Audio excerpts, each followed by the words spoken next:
فترة التسعينات كانت هي الفترة الذهبية لعادل إمام. عادل إمام في الفترة دي قدم مجموعة من الأفلام القوية اللي حققت نجاح فني وتجاري. في نفس الوقت منافسه أحمد زكي كان بيقدم أفلام ضعيفة. أنا بالنسبة لي أفلام أحمد زكي في التسعينات أقل من موهبته.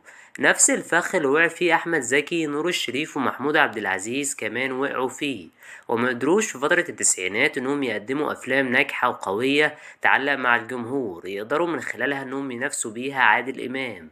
وعلى ذكر عادل امام، بالرغم من النجاحات الكبيرة اللي حققها عادل امام في التسعينات الا ان كان في عقدة فشل واحدة بتطارده. فيلم رسالة الى الوالي كان اقل افلام عادل امام نجاحا في التسعينات. طيب هو ليه الفيلم ده منجحش؟ وليه في ناس كتير هجمت عادل امام بسببه؟ وهل فعلا الفيلم ده مسروق؟ كل ده هتعرفوه اكتر في فيديو النهاردة، بس يا ريت يا صاحبي قبل ما اكمل كلامي يا ريت تكون جهزت كوباية الشاي، لأن المشخصاتي هيبدأ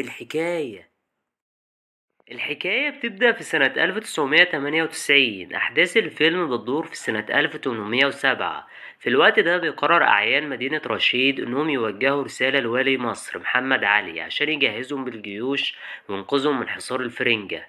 وبيكون الاختيار الأمثل للمهمة دي الفارس المغوار حرفوش بن برقوق الراكب دار. وفي طريقه للوالي حرفوش بيدخل مغارة بيقابل فيها حكيم، والحكيم بينقل حرفوش للقرن العشرين. قصة رسالة إلى الوالي كانت جذابة فعلا. والمعلومة اللي محدش يعرفها إن عادل إمام ما كانش عايز يعمل الفيلم، لكن لما ابنه محمد إمام قرأ السيناريو عجبه جدا وطلب من والده إنه يعمله. بالرغم إن قصة رسالة إلى الوالي كانت جديدة على السينما المصرية لأن القصة ما تقدمتش بشكل حلو، في ناس كتير ما عجبهمش تجسيد عادل إمام لشخصية حرفوش وشايفين انه شوه الشخصية، خصوصا ان الشخصية دي شخصية حقيقية.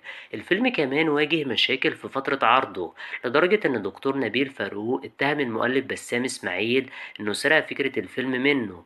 نبيل فاروق في سلسلة كوكتيل كان كاتب رواية اسمها المهمة. الرواية فيها تطابق غريب بينها وبين قصة رسالة الى الوالي، مش بس في الاحداث ده كمان في الشخصيات. ولحد دلوقتي القضية دي ما اتحكمش فيها. اشمعنى انت الوحيدة اللي صدقتيني؟ بالرغم من كل العيوب اللي كانت موجودة في الفيلم، لكن الفيلم برضو كان فيه شوية حسنات صغيرة، منها مشهد اختفاء التاريخ. في المشهد ده حرفوش بيتفاجأ من اختفاء الآثار والمعالم اللي قدامه لأنه ببساطة مرجعش، ولو مرجعش حرفوش لعصره خلال 30 يوم هيحصل كوارث.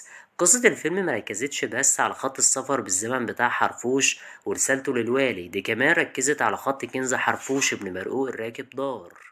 الكنز اللي كان عايز يوصله تاجر الآثار مصطفى متولي شرير الفيلم، اللي بالرغم من إن مساحة دوره كانت صغيرة في الفيلم إلا إنه كان متوهج. وأعتقد إن مساحة أدوار الشر لو كانت زادت في الفيلم ده الفيلم كان هيروح لحتة تانية، بس الكاتب قرر إنه يروح لمنطقة الأمن والأمان ويركز على البطل والبطلة. الكوميديا في الفيلم كلها كانت قايمة على فكرة التناقض والاختلاف، وده اللي بنشوفه لما حرفوش بيسافر بالزمن وبيلاقي نفسه فجأة في العصر الحديث ومبيكونش عارف يتعامل مع الناس في مصر، وبيكون مستغرب من لبسهم. الكل بيفتكره مجنون ومفيش حد بيصدقه غير دكتورة إيناس. كمان الخونة التلاتة علاء ولي الدين وعلاء مرسي والممثل العملاق اللي أنا مش عارف اسمه ده كانوا حلوين جدا وكانوا مزودين جرعة الكوميديا في الفيلم بمشاهدهم.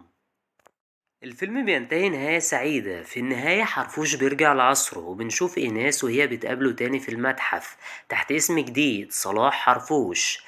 يمكن رسالة إلى الوالي محققش النجاح الضخم اللي كان عادل إمام مستنيه، لكنه قدر إنه يلهم أفلام مصرية إنها تقدم نفس فكرة السفر بالزمن، زي فيلم سمير وشهير وبهير اللي اتغفلنا فيه ومعرفناش هما سافروا سنة كام. كل اللي نعرفه إن هما سافروا للسبعينات. وفي نهاية الفيديو حابب أعرف رأيك، هل شايف إن رسالة إلى الوالي كان فيلم خيال علمي حلو ولا وحش؟ وإيه رأيكم لو اتقدمت منه نسخة جديدة، بس طبعا النسخة دي هيكون مصروف عليها أكتر؟ تفتكروا مين ممكن يعمل دور حرفوش غير عادل إمام؟ مستني رأيكم في التعليقات. لو وصلتوا لحد هنا يبقى اكيد الفيديو عجبكم، فياريت ما تنسونيش بلايك واشتراك في القناة، وياريت كمان تفعلوا زر الاشعارات عشان يوصلكم كل جديد. اسف جدا. على العموم عرفت بنفسي. انا صدق. انت طيبة. انت لو عجبكم الفيديو دوسوا لايك واشتركوا في قناة المشخصاتي عشان تشوفوا كل جديد المشخصاتي.